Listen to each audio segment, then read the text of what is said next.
Assalamualaikum warahmatullahi wabarakatuh.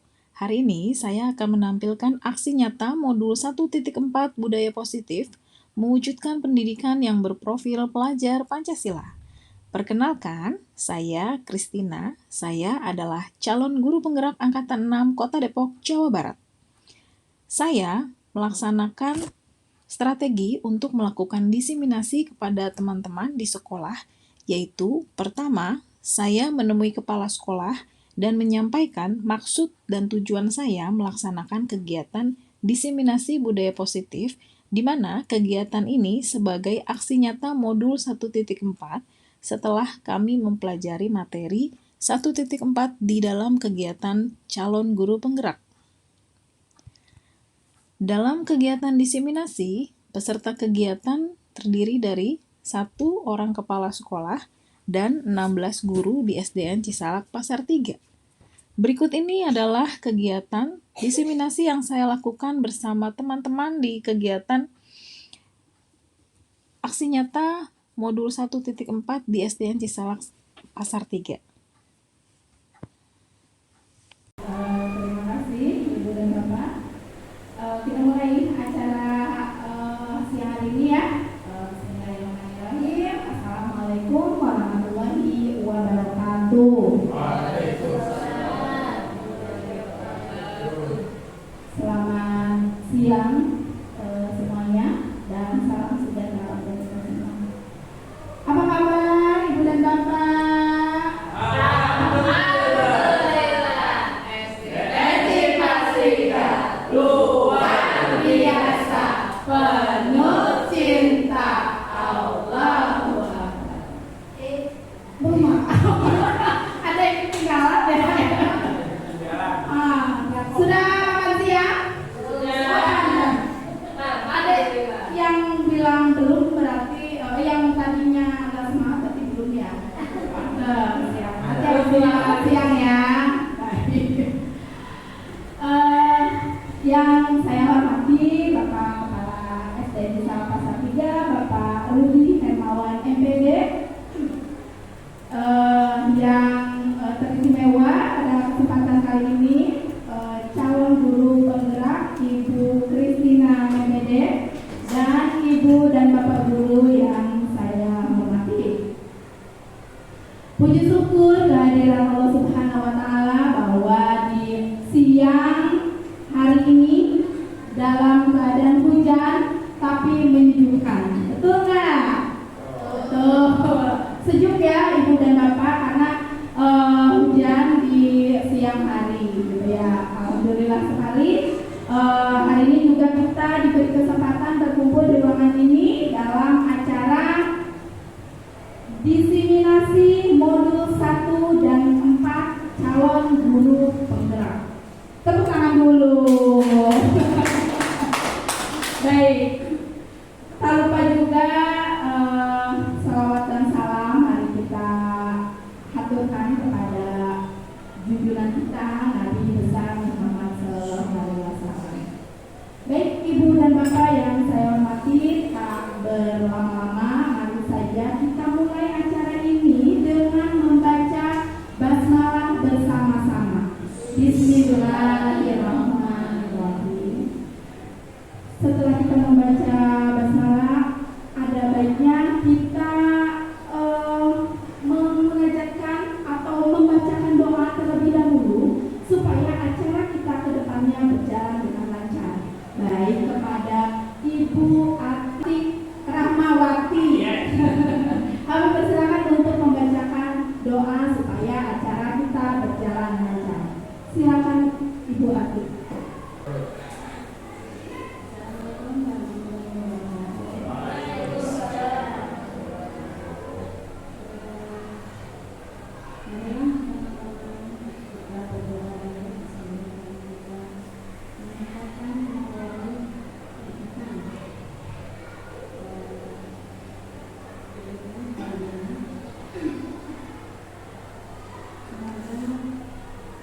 Kegiatan hari ini dapat berjalan dengan lancar.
Terima kasih Ibu Atik telah membacakan doa pada kesempatan siang hari ini. Berikutnya kita simak atau kita dengarkan sambutan dari Kepala Sekolah SD Negeri Sarap Pasar 3, Bapak Rudi Hermawan. Bapak Rudi, kami persilakan untuk memberikan sambutannya.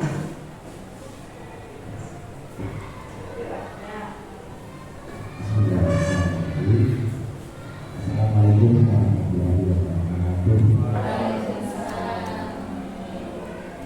Alhamdulillah.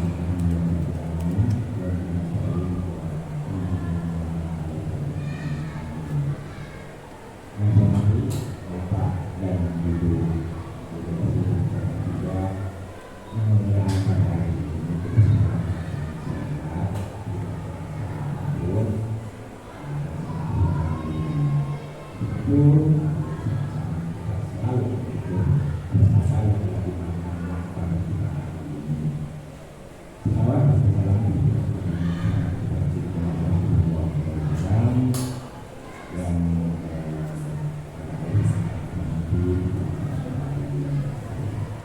Bapak dan Ibu guru yang terhormati, alhamdulillah sebagai kami itu melaksanakan acara yang dilaksanakan hari ini. Dan hari ini sudah apa ya, sudah berubah.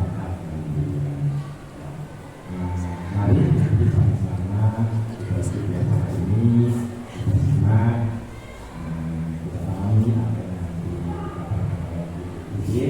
sebagai rekomendasi calon juga, mudah-mudahan tidak salah terus ya, mudah-mudahan tidak salah terus nanti mudah-mudahan menjadi guru juga yang alhamdulillah kami beberapa yang berjalan yang kedepannya saya sebagai yang belakang di sini pertama mengucapkan terima kasih kepada Bapak dan Ibu guru yang kami support ya. Kita sama-sama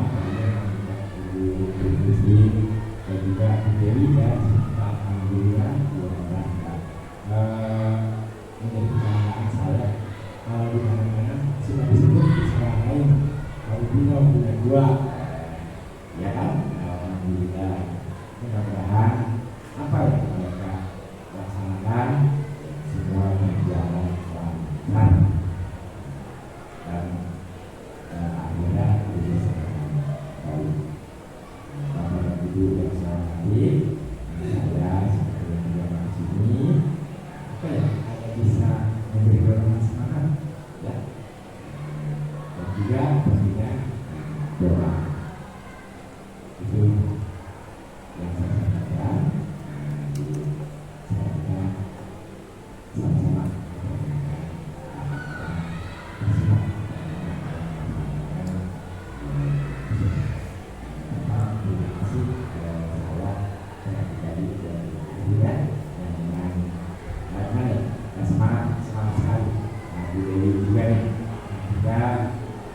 dua juga nih juga kita sama-sama berdoa Bu Atik ya dan Bu Fitri ya dan proses dan jalannya dan juga berjalan dengan lancar juga berjalan enak banget seperti biasa ya, tinggal jawab saya juga apa ya, semua sudah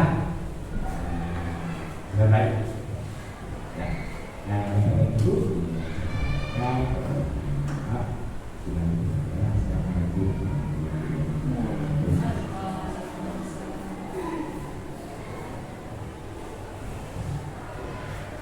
Terima kasih Pak Rudi atas motivasi dan dorongannya untuk kita semua ya. Mudah-mudahan juga CGP ini kegiatannya berjalan terus ya Pak sampai akhir ya Pak ya, dan bisa meraih apa yang diharapkan begitu ya. Baik, Ibu dan Bapak yang saya hormati, saatnya kita akan menyaksikan atau menyimak apa yang akan dipaparkan oleh CGP Ibu Christina 1 dan 4. Tepuk tangan dulu dong. Para Ibu Kristina dipersilakan. Modul 1.4. Maaf. Karena saya bukan.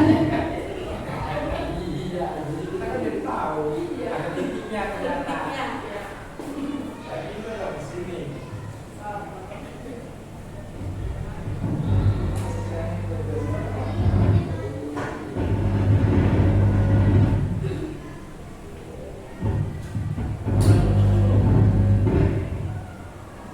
Baik, terima kasih Bu Yuli, terima kasih Bapak Kepala Sekolah.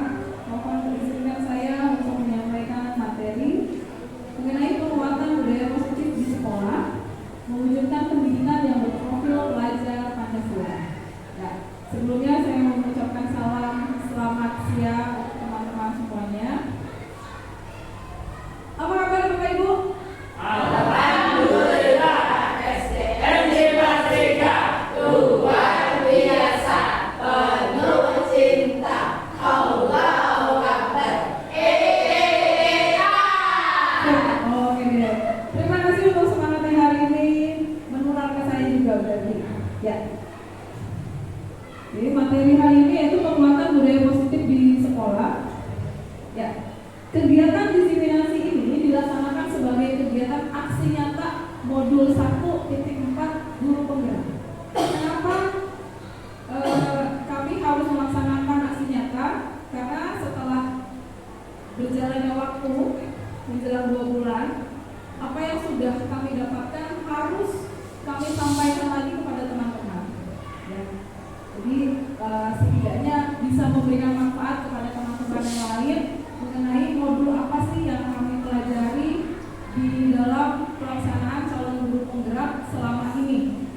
Jadi ada kolaborasi antara guru penggerak, calon guru penggerak, dan teman-teman di sekolah. Beruntung sekali di sekolah kita ada 2 calon guru penggerak, berarti kita bisa lebih maju lagi dari teman-teman yang calon guru penggerak kan mungkin hanya 1 atau 2. Sekarang kita coba, siapa tahu di sekolah lain berapa bulan lagi mereka justru bisa lebih banyak dari kita.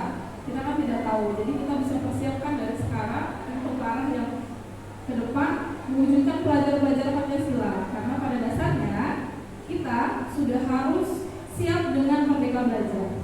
Baik. Ya. Selamat datang kepada guru hebat di SDN di Pasar 3. Ini yang saya katakan. Mari belajar bersama, berkolaborasi, saling mendukung demi mewujudkan budaya positif di sekolah kita tercipta. Mewujudkan budaya positif, ya. Baik. Perkenalkan, diulang lagi. Nama saya Kristina. Saya adalah calon guru penggerak angkatan 6 Kota Depok, Jawa Barat. Saya tetap harus menampilkan bahwa saya adalah calon guru penggerak angkatan 6. Kenapa? Karena calon guru penggerak itu banyak ternyata. Ya, sekarang ini sudah masuk lagi. Teman-teman yang lain sedang menunggu tahap 8, 9, 10. Mereka sedang menunggu pengumuman.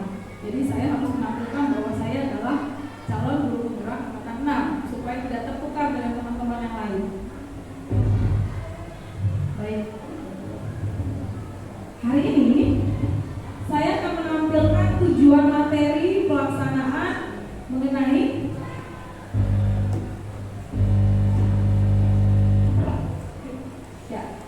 peserta dapat menerapkan budaya positif di sekolah melalui pengenalan konsep. Mohon maaf, saya akan di sini adalah peserta, berarti Bapak dan Ibu bersama saya. Ya, yang pertama mengenai disiplin positif dan nilai-nilai universal. Kedua, teori motivasi, hukuman dan penghargaan. Yang ketiga, keyakinan kelas. Yang keempat, kebutuhan dasar manusia dan dunia berkualitas. Kelima, restitusi. Di sini bisa ditampilkan yaitu 5 posisi kontrol. Dengan keenam, restitusi yaitu segitiga restitusi. Apa saja sih itu materinya? Kita lanjutkan. Oke. Pertanyaan pemantik untuk kita. Bapak dan Ibu, adakah peraturan di kelas? Coba saya tanya Pak Dwi. Pak Dwi punya peraturan di kelas nggak? Ada dong. Oke, pasti ada. Bulan Tri punya? Ada. Bu Fitri juga. Semua teman-teman pasti punya peraturan di kelas.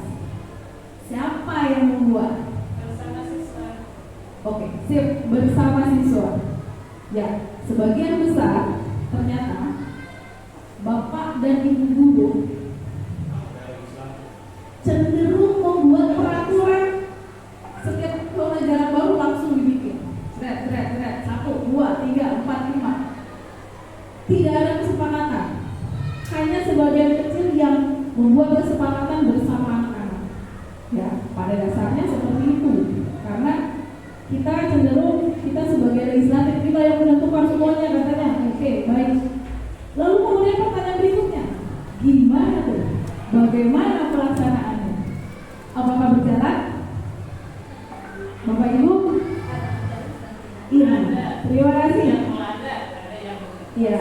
Terima kasih Bu Latri. Kadang berjalan, kadang terlaksana, kadang tidak. Kenapa? Karena ada anak-anak yang ternyata melanggar peraturan yang sudah dibuat bapak dan ibu guru. Ya, memang tadi katanya ada yang bilang sudah membuat karena ada kesepakatan dengan siswa. Tapi kenapa mereka melanggar? Kita cari tahu lagi. Oke. Yang pertama, disiplin positif dan nilai-nilai kebajikan universal. Di sini kita lihat ada tampilan anak murid yang sedang belajar bersama-sama dengan temannya. Tapi ya kelihatannya bagus gitu. Ketika istirahat mereka bisa belajar. Ada anak-anak ketika istirahat, jangankan istirahat, lagi di kelas aja bisa lari sana lari sini. Ya. Sekarang yang mau kita lihat, sudahkah kita memberikan hak kepada anak-anak murid kita? Ya, itu kita tanya, kita jawab dalam hati kita sendiri. Dasarnya, ketika kita sudah memberikan hak kepada anak-anak murid kita, otomatis akan berlanjut dengan kewajiban. Antara hak dengan kewajiban bisa kita sambungkan karena saling berkaitan. Tapi ternyata anak-anak itu ketika belum dapat haknya, dia belum mau bertanggung jawab. Makanya itu untuk menanamkan siswa yang berdisiplin, berarti kita penuhi dulu haknya. Nanti dia akan bertanggung jawab. Setelah dia berdisiplin, pasti dia akan bertanggung jawab. Kemudian, ya, waduh, itu sudah jelas ya. Ya, saya membaca dari sini. Disiplin positif dan nilai-nilai kebajikan universal. Di sini ada stimulus-stimulus respon tentang dunia, yaitu realitas kebutuhan kita sama. Lalu teori kontrol tentang berita ini pasti realitasnya kebutuhan kita berbeda. Saya kasih ilustrasi ini. Bapak Ibu pernah mengajar di kelas, anak-anak itu meluk-meluk Bapak Ibu dulu. Nah, kita dipeluk-peluk. Kayak waktu itu saya lihat di Instagramnya Bu Yuli, anak-anak tuh datang meluk-meluk gitu kan. Ada yang cium-ciumin gitu. Waduh, kita zaman sekarang memang disuruh jaga jarak, memang. Tapi itu kebutuhan anak. Ternyata dia mau figur ibunya menyayangi dia. Dalam arti di sini adalah ibu yang di sekolah. Makanya dia pengen meluk-meluk kita. Dia pengen datang sama kita. Jangan kita usir. Sana. Gak bisa. Karena kebutuhannya dia itu. Tapi tetap kita harus mengarahkan kebutuhannya. Ya jangan terlalu seperti apa. Kita harus jaga jarak. Atau dia mau cerita boleh. Jangan anak lagi mau datang. Apa? Ngomong apa? Kita gak mungkin ya. Jadi nanti takut sama kita. Jadi kita bisa bikin supaya dia lebih nyaman dulu. Kemudian yang kedua, semua orang melihat hal yang sama. Itu kalau dari dunia. Ternyata teori kontrolnya adalah setiap orang itu memiliki gambaran yang berbeda. Coba kita tanya anak-anak kita di kelas, misalnya ada 30 orang. Kita tanya motivasi dia ke sekolah yang pertama apa? Motivasi yang kedua, anak yang kedua gimana? Lalu yang berikutnya gimana? Saya pernah menemukan anak di kelas saya 4 hari yang lalu lah. Sekarang hari Rabu, 5 hari ya. Rabu berarti udah hari Jumat lah. Saya lagi ngajar, tiba-tiba di sudut sana ada anak yang nangis. Sudah kelas 4, dia nangis, laki-laki. Kenapa kamu nangis? Habis diomelin mama di rumah. Waduh, habis diomelin mamanya di rumah. Berarti terus motivasinya dia ke sekolah apa? Kita harus tanya. Terus kamu tadi ke sekolah ngapain? Mau belajar. Oke, sip. Saya kasih jempol untuk anak itu. Terus, kenapa kamu di kelas masih nangis? Soalnya mama marah-marah, buku aku hilang. Lalu dari situ kita bahas lagi kenapa mamanya marah. Seandainya buku tidak hilang, mamanya nggak akan marah. Loh, kok saya fokus ke satu anak, yang lain gimana? Tidak. Jadi di samping saya bicara dengan anak itu, saya mengajar dengan anak-anak yang lain. Gimana motivasi kamu sekolah? Coba ada yang lain begini, ada yang lain pengen ketemu teman, ada yang lain pengen ketemu Payana katanya. Ada yang satu lagi pengen diajak kepada Adam. Oke. Namanya anak-anak, mereka punya motivasi berbeda-beda. Nah, apalagi kalau kita tanya cita-cita mereka beda-beda, gak mungkin satu kelas sama semuanya. Lalu yang ketiga, kita mencoba mengubah orang agar berpandangan sama dengan kita. Ternyata posisi kontrolnya itu kita tidak bisa membuat orang sama pandangannya dengan saya, sama pandangannya dengan gurunya. Jadi kita harus memotivasi anak saya. Kemudian orang lain bisa mengontrol saya. Ternyata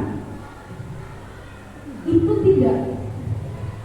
Jadi hanya saya yang bisa mengontrol diri saya.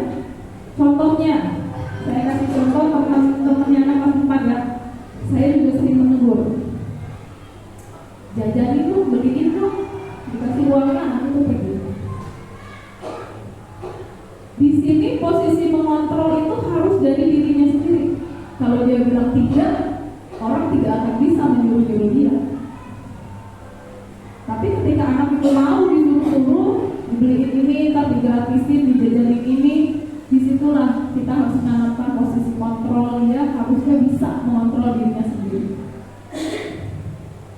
Sama ketika anak-anak yang nyontek misalnya, bantuin dong, kalau nggak dikasih dari temennya. Akhirnya dia dengan terpaksa dia kasih temennya nyontek. Itu kan salah. Kalau sudah punya prinsip, jadi menanamkan bahwa prinsip itu penting. Kemudian saya bisa mengontrol orang lain. Tidak, kita tidak bisa mengontrol orang lain. Kita nggak bisa nyuruh-nyuruh. Ya, makanya saya udah dari minggu lalu buatin tolong ya. Gitu. Kecuali kalau kita misalnya nyuruh-nyuruh itu tidak pernah yang namanya nyuruh itu ada manfaat untuk orang lain dalam arti dipaksa, gitu ya, dipaksa. Berarti kan kita harus konsep bahwa yang bisa mengontrol orang lain itu ya cukup dia aja. Coba saya minta tolong sama Pak Yana, Pak, tolong bantuin saya dong angkat speaker. Pak Yana juga bisa punya prinsip, ambil aja sendiri, bisa. Tapi ternyata Pak Yana juga punya kontrol untuk dirinya sendiri bahwa beliau mau membantu orang lain, tidak harus siapa nyuruh tidak. Begitu ya. Oke. Lalu ada pemaksaan pada saat rujukan yang gagal. Sebenarnya di sini ada kolaborasi dan konsensus menciptakan pilihan-pilihan baru. Kayak tadi contohnya, teman disuruh jajanin ke kantin. Kalau nggak dijajanin, nggak ditemenin. Itu kan sebenarnya bersalah.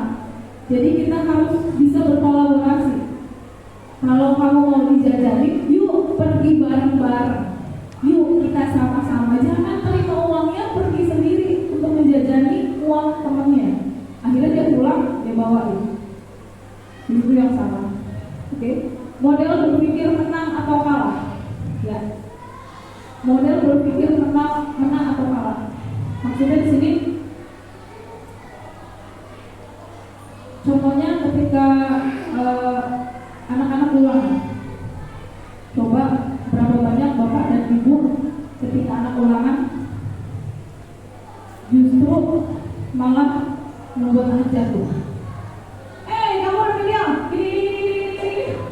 Tidak, kita panggil anaknya sendiri. Nih, posisinya adalah di sini.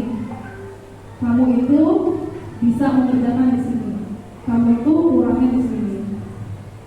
Atau minimal sportivitas. Kita tanamkan ke anak-anak tentang sportivitas. Kalau saya mengilustrasikan, contohnya anak kandung saya.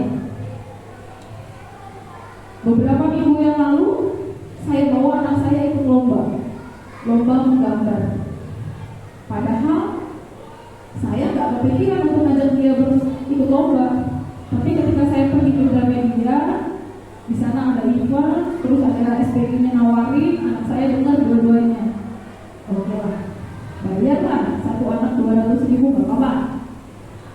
Bukannya menyombongkan soal uangnya. Anak saya nggak pintar gambar. Tapi di sana, ketika eventnya pada satu hari, saya harus bimbang antara yang dipilih kakaknya atau adiknya. Ternyata adiknya juga pengen. Pusinglah saya harus cari meja. Ketemulah Bu Nesi, setengah 7 pagi saya telepon untuk antar meja, minta tolong, dan Bu Nesi punya kontrol di situ juga. Oke, saya bawa meja saya, dengan mejanya Bu Nesi kita ikut perlombaan di Gramedia. Saya lihat anak-anak saya sudah bisa berbaur dengan 200 orang lebih peserta. Kalau Catherine mungkin udah biasa gambar, karena biasa menang kalau di sekolahnya, biasanya juara 1. Tapi adiknya nggak pernah gambar juga, paling cuma demo. Lomba lah kami 2 jam, nunggu pengumuman jam 1 siang, sampailah pengumuman. Ternyata tidak menang. Kalau Catherine sudah bisa bilang, gak apa-apa nih, kan aku yang pengen ikut lomba. Dari sini kan aku bisa belajar. Sip, saya bilang. Lalu si adiknya nangis luar biasa. Dibujuk sampai 4 jam, ditawarin yang lain, gak bisa. Nangis luar biasa. Nah, langsung berpikir, disinilah sportivitas harus kita tanamkan. Sama seperti ke anak murid. Kita kadang sering sekali mengajak mereka ikut berlomba, ikut games. Tapi ternyata ketika game yang makan apa misalnya, makan ini gitu ya, terus kalah lah yang sebelah itu malah begini. Itu tidak baik. Kita harus bisa mengontrol. Menang atau kalah itu adalah sportivitas untuk kita. Oke, kita lanjutkan.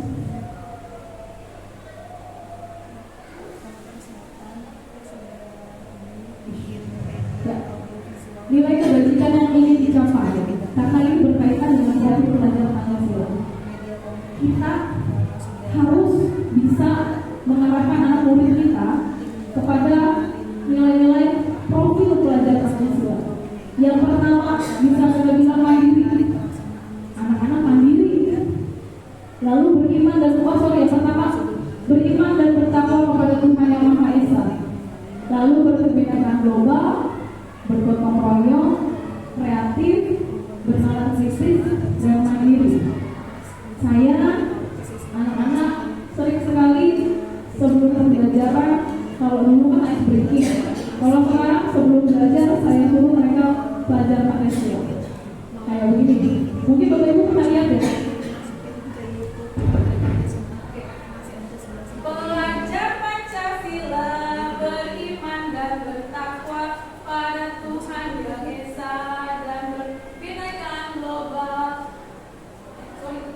Belajar Pancasila, beriman dan bertakwa pada Tuhan Yang Esa dan berkebinekaan mulia, berkebinekaan global, gotong royong mandiri, kreatif dan bernalar kritis.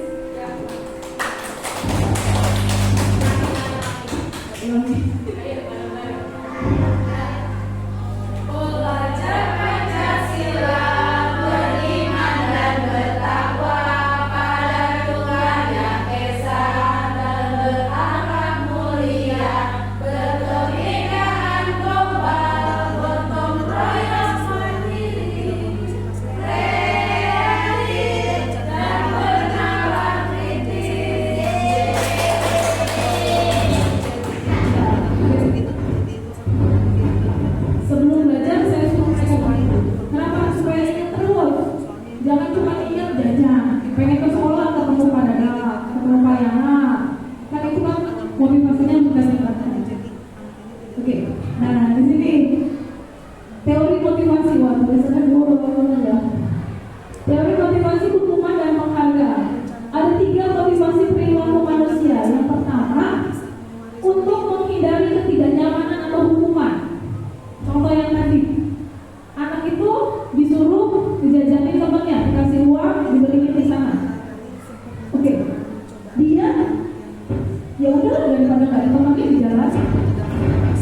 bawa mereka ke kantor.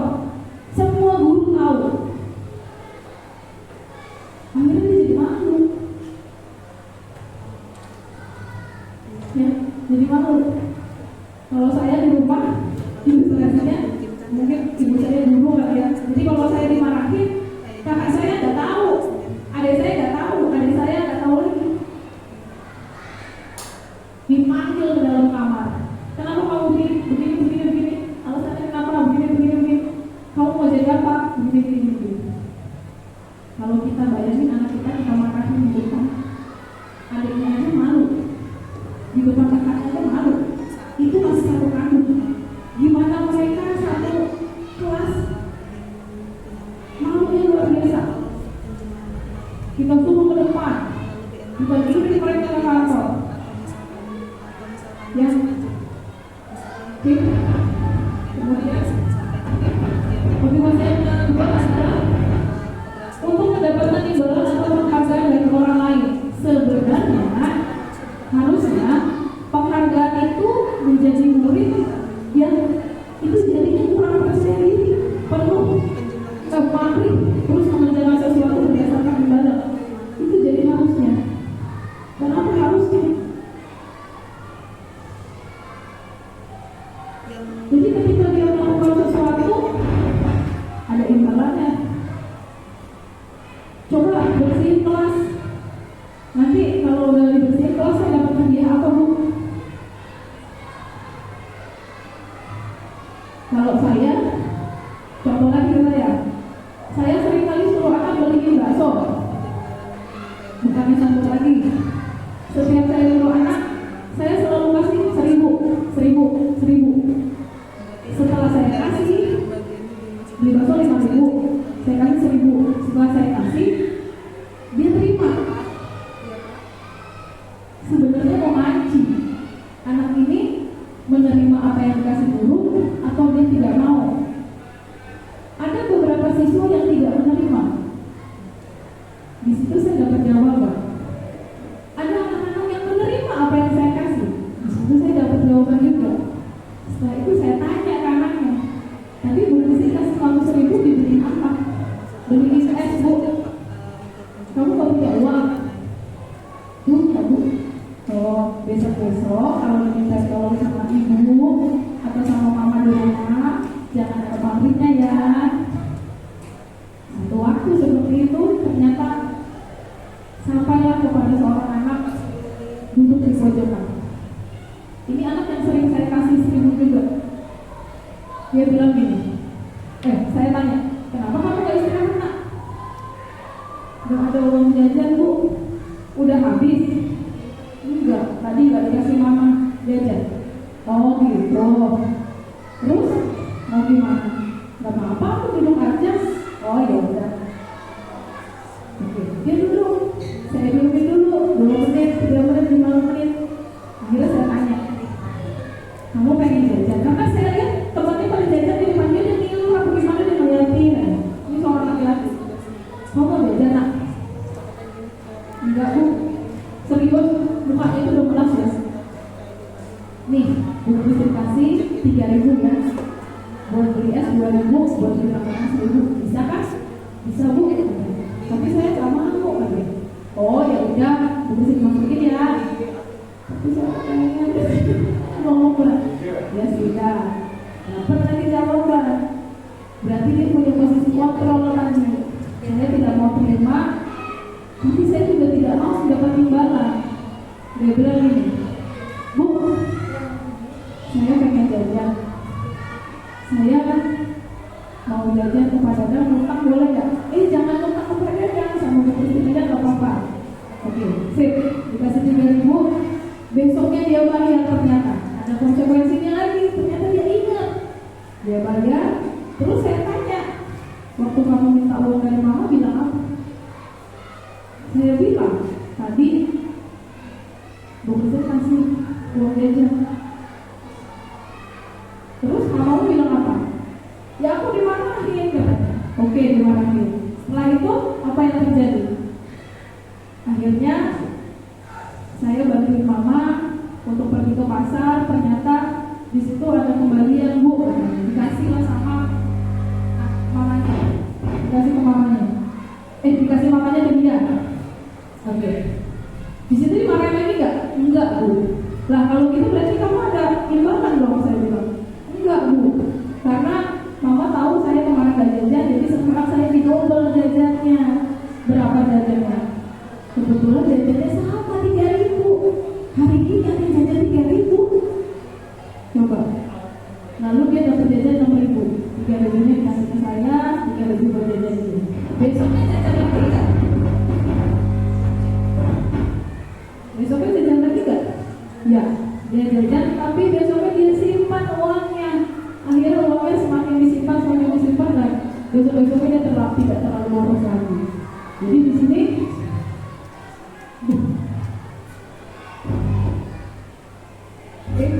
dia belajar untuk belajar mengerjakan sesuatu tanpa imbalan. Yang dia pahami bahwa ketika saya mengerjakan tugas, mengerjakan ulangan, imbalan yang saya dapat adalah nilai saya bagus kalau saya belajar. Kalau nilai saya jelek, sama saya nggak belajar. Kalau hasil rezeki atau tidak rezeki, kata marketing surga itu beda lagi. Koneksi ya. Lebih lahir. Oke. Untuk yang ketiga, untuk menjadi orang yang mereka inginkan dan menghargai diri mereka sendiri dengan nilai yang mereka percayai, itu harus ada restitusi, diwujudkan dengan restitusi. Apa sih itu restitusi? Ya, saya bersama anak murid saya membuat keyakinan kelas. Ya, tadi ada Bu Lastri yang bilang bersama siswa. Oke, bersama siswa. Tapi kadang-kadang pelaksanaannya anak-anak lupa. Padahal udah bareng-bareng sama guru, dia lupa. Akhirnya dia melakukan kesalahan. Ya, di sini saya bersama siswa membuat keyakinan kelas.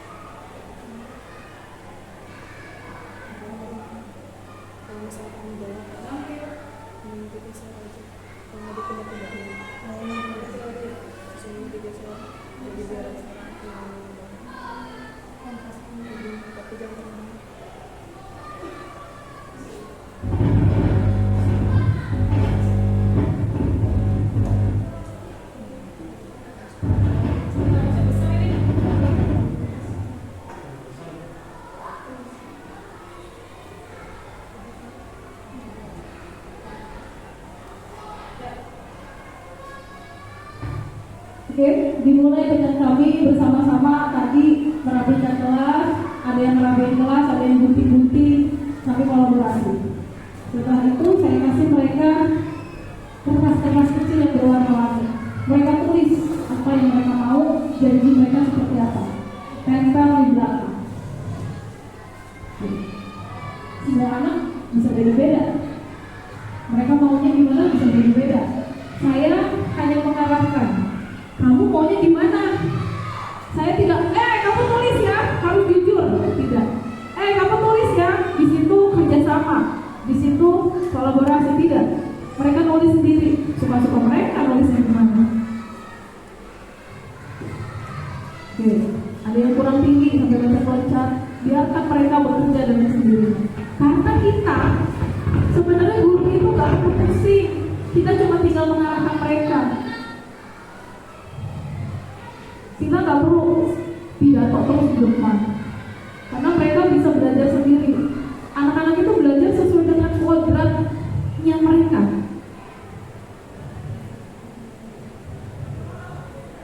Oke.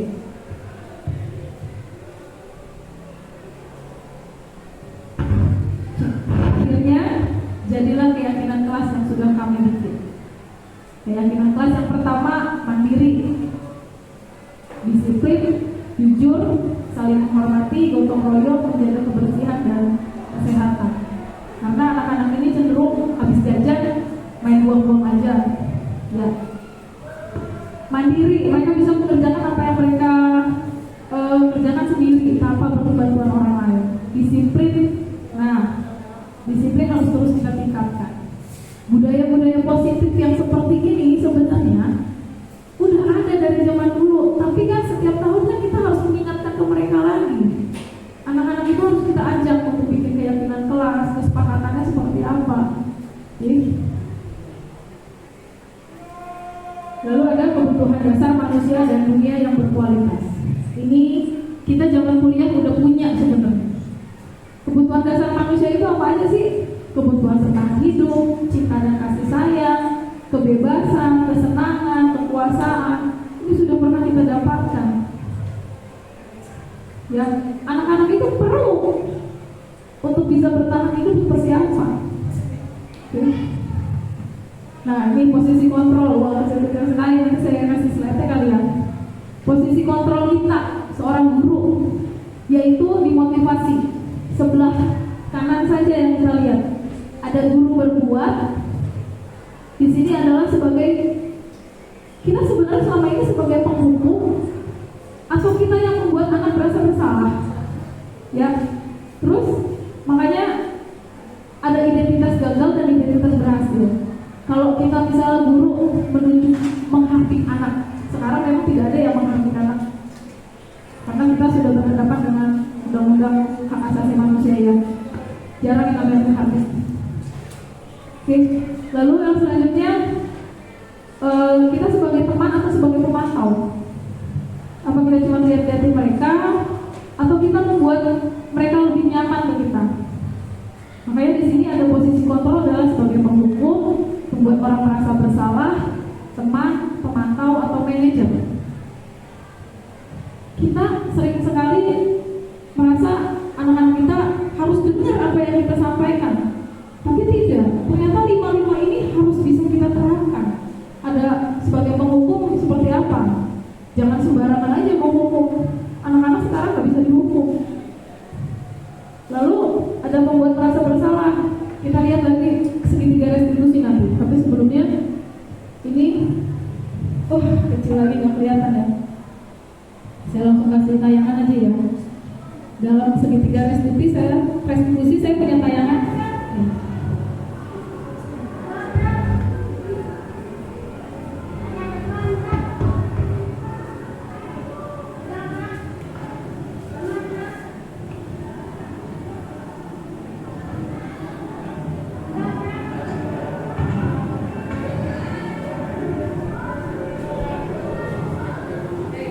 Berjalan lancar, anaknya rapi semuanya.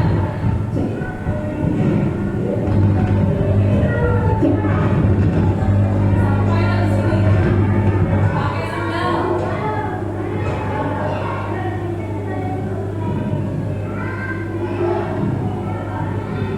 Saya tetap boleh bebas, tapi dengan konsekuensi nanti. Cek. Oke. Bapak Ibu, apakah masih lihat anak-anak sekarang masih pakai sendal? Itu yang jadi masalah.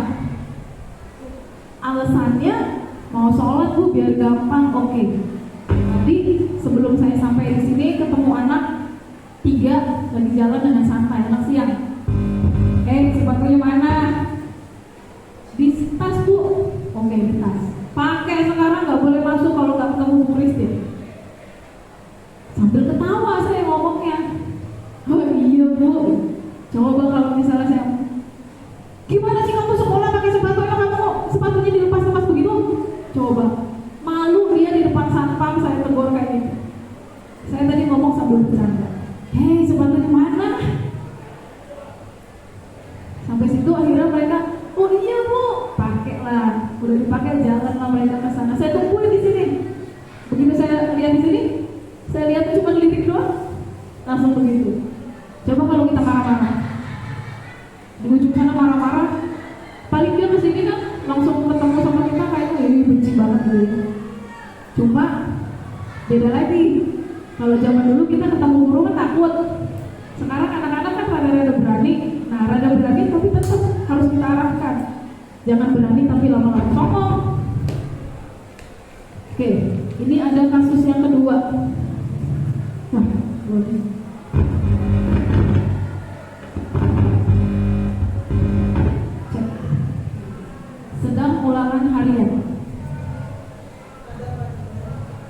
bolak-balik disuruh pakai masker, tetap ya anak-anak mah gak bakal bisa. Tapi ternyata bukan masker yang jadi masalah. Ada yang nyontek. Lancar gaya, padahal ibunya ngerekam deketnya. Berani terus. Lancar gaya. Nah, ini masalah yang kedua. Anak-anak kita banyak yang masih nyontek ternyata. Gak usah mereka. Kadang-kadang mereka kita juga mau cari info kan kita carinya di YouTube. Kita juga nyontek sebenarnya, tapi kita ambil yang positif. Oke. Dari satu kasus yang dan kedua kasusnya tadi, saya ajak diskusi di sore hari.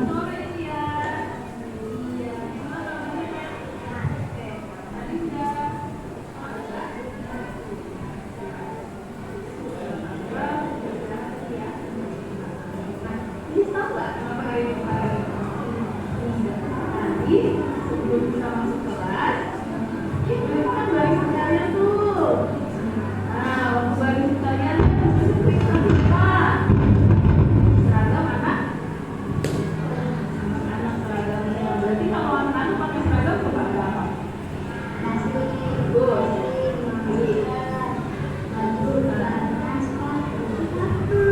Tadi apa yang terjadi? Ya? Lupa pakai sepatu.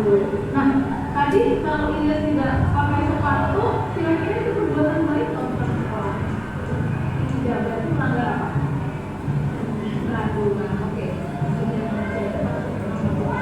Nah, itu masalah. Nah, buku di sini sama mencari siapa yang salah, siapa yang benar. Tapi Di menetapkan identitas, kita menjelaskan bahwa Ilyas, kita tidak cari anak yang salah atau yang benar.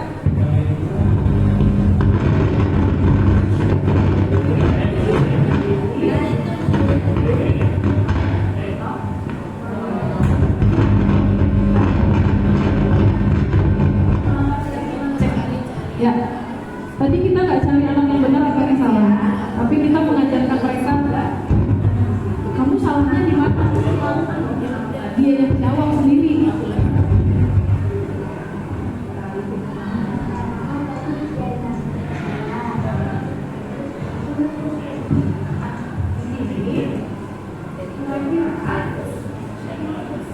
Dari keyakinan kelas yang kita udah tentang disiplin, ya. Apa yang harus kita lakukan supaya kamu bisa menjalankan keyakinan kelas kita? Supaya kamu tidak dipanggil lagi dengan disiplin. Disiplin. Ketika dia udah tahu salah, kita gali lagi dengan menanyakan keyakinan. Berarti kita harus gimana? Gitu. Dia sendiri yang jawab. Oke, jadi gini. Kapan Ilyas mau akan melakukan apa yang sudah Ilyas omongin tadi? Mulai besok. Jadi mulai besok Ilyas berjanji apa?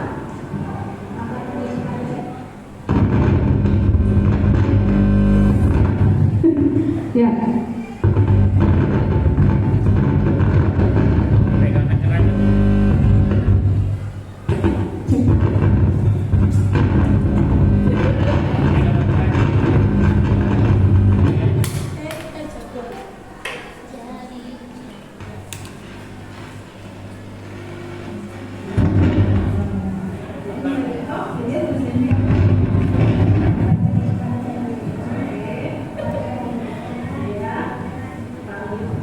Oke, dari kasus itu dia cari solusinya dia sendiri, bukan saya yang milih solusinya.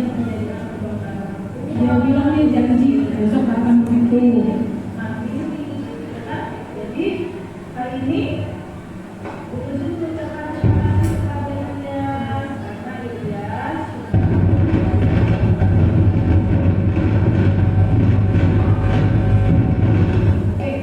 sampai bertemu lagi ya Ilyas.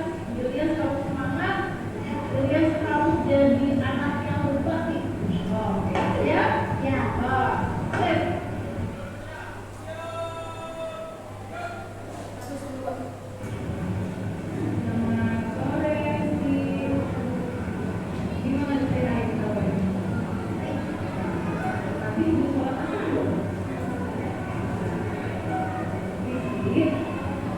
Kira-kira itu tahu nggak siapa itu? Jadi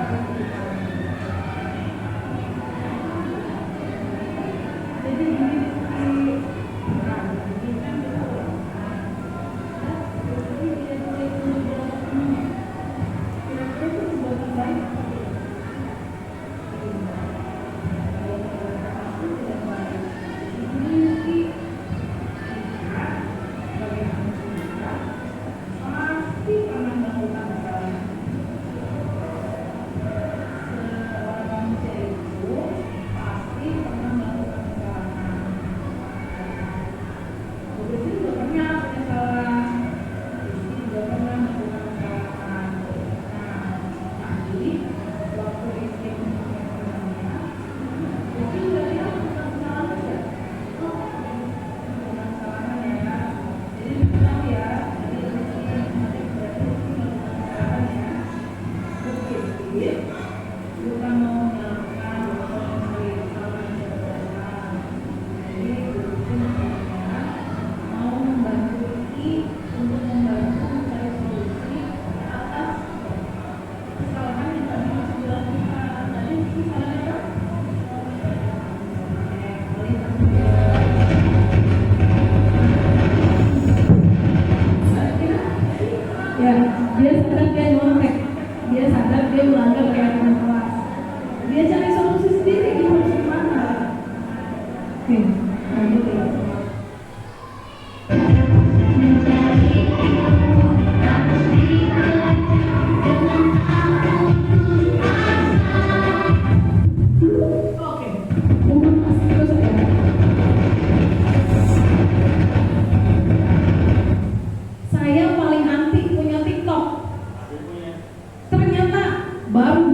pembina upacara, saya bilang manfaatkan teknologi dengan sebaik mungkin.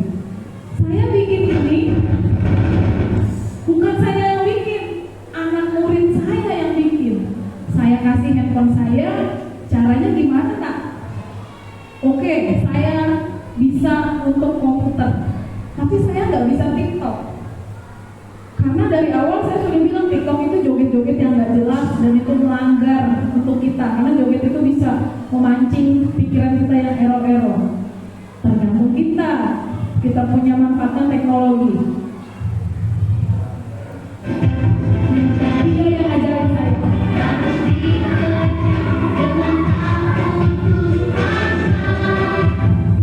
Nah, bikinnya di mana? Di kelas. Saat lagi jam istirahat. Ngapain saya khusus bikin TikTok di rumah? Gak ada untungnya buat saya. Kenapa saya bikin TikTok? Karena saya tanya, udah 2 minggu yang lalu saya tanya, anak-anak punya TikTok? Ngacu lah dia semua. Ternyata memang punya TikTok mereka. Saya coba arahkan daripada TikToknya dipakai untuk yang gak benar. Saya ajak mereka, yuk bikin video begini. Nanti bikin yang tentang begini, mereka serahkan ke saya.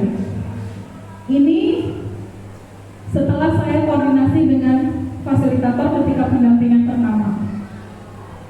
Karena TikTok itu, fasilitator saya juga paling benci sama TikTok. Saya bilang, Pak, kalau kita kasih arahan anak-anak begini-begini aja tanpa goyang kan bisa. Karena ada guru-guru yang goyang sana, goyang sini, goyang sana, aduh. Citra kita sebagai guru bisa hilang. Ya, oke. Dalam penerapan program budaya positif, hendaknya guru memiliki standar kepribadian, profesional dan sosial yang baik, di mana guru mampu berefleksi pada posisi kontrolnya saat ini. Posisi kontrolnya lebih banyak ke posisi manajer. Bagaimana perjalanan dirinya sebagai seorang among, yaitu posisi manajer yang menuntut murid menjadi insan yang mandiri, merdeka dan bertanggung jawab. Kita gak perlu capek-capek ngarahin mereka. Kita tinggal pakai segitiga restitusi. Kita tanya mereka solusinya seperti ini. Kalau salahnya kamu seperti ini, berarti kan harus apa?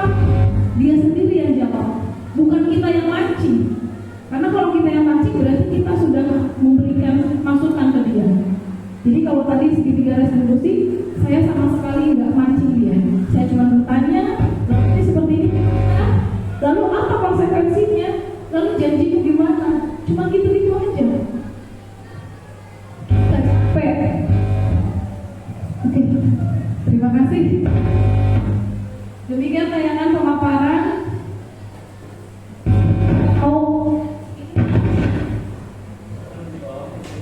Ya, kita mau